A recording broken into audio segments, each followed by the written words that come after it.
In this video from IT Free Training, I will look at the exam objective, Deny Domain Local Group. This exam objective is difficult to find information on, but essentially it is a few group policy settings that can deny users or groups access to particular rights on a computer. A right on a computer essentially allows a user to do something. For example, some of the rights include logging on locally, accessing the computer from the network, and accessing the computer using remote desktop. These can be configured on the local computer by a local administrator or using domain group policy. In some cases, a network administrator may want to remove access for a user or group.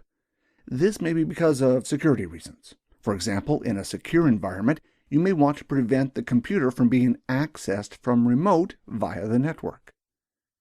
Using Deny Local Group, you can remove the rights from users of that computer regardless of what settings have been configured beforehand. These settings can be found in the following group policy location. There are 5 settings which can be configured.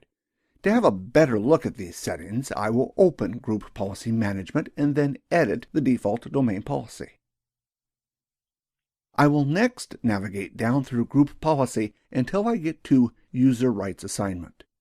Normally, when you assign rights to users, you would use a setting like Allow Logon through Remote Desktop Services.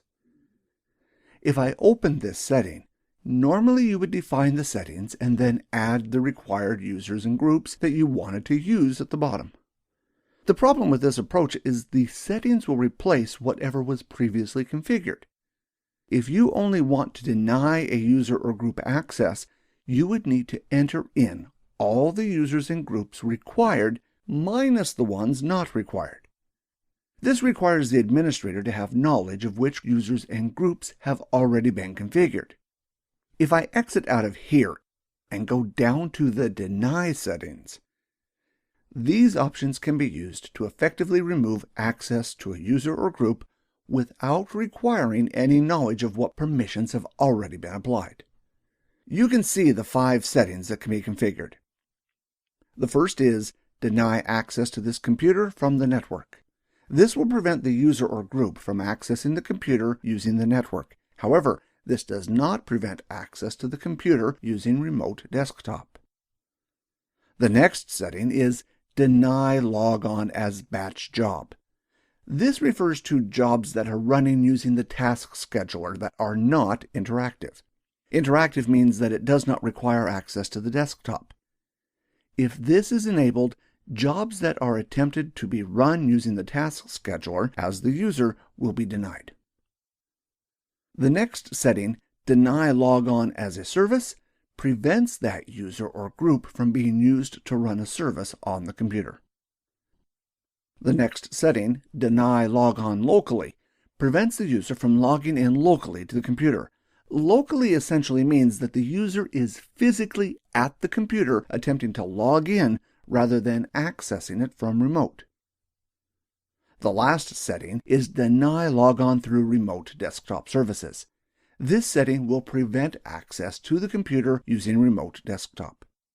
If I open Deny Logon through Remote Desktop Services, to configure it is a simple matter of ticking Define these policy settings and then adding the required users and groups. In this case, I will add domain users, which will prevent any user in the domain users group from using remote desktop to access the computer. Essentially, I have removed access for the domain users group without knowing the permissions that were already applied. You can see that using the Deny setting can make administration easier. However, you should also consider who is in the group and make sure that you are denying the people you required. This is the last video of the group policy videos, all part of the free Active Directory course. If you want to see more from this course and others, why not consider subscribing? Thanks, and see you next time.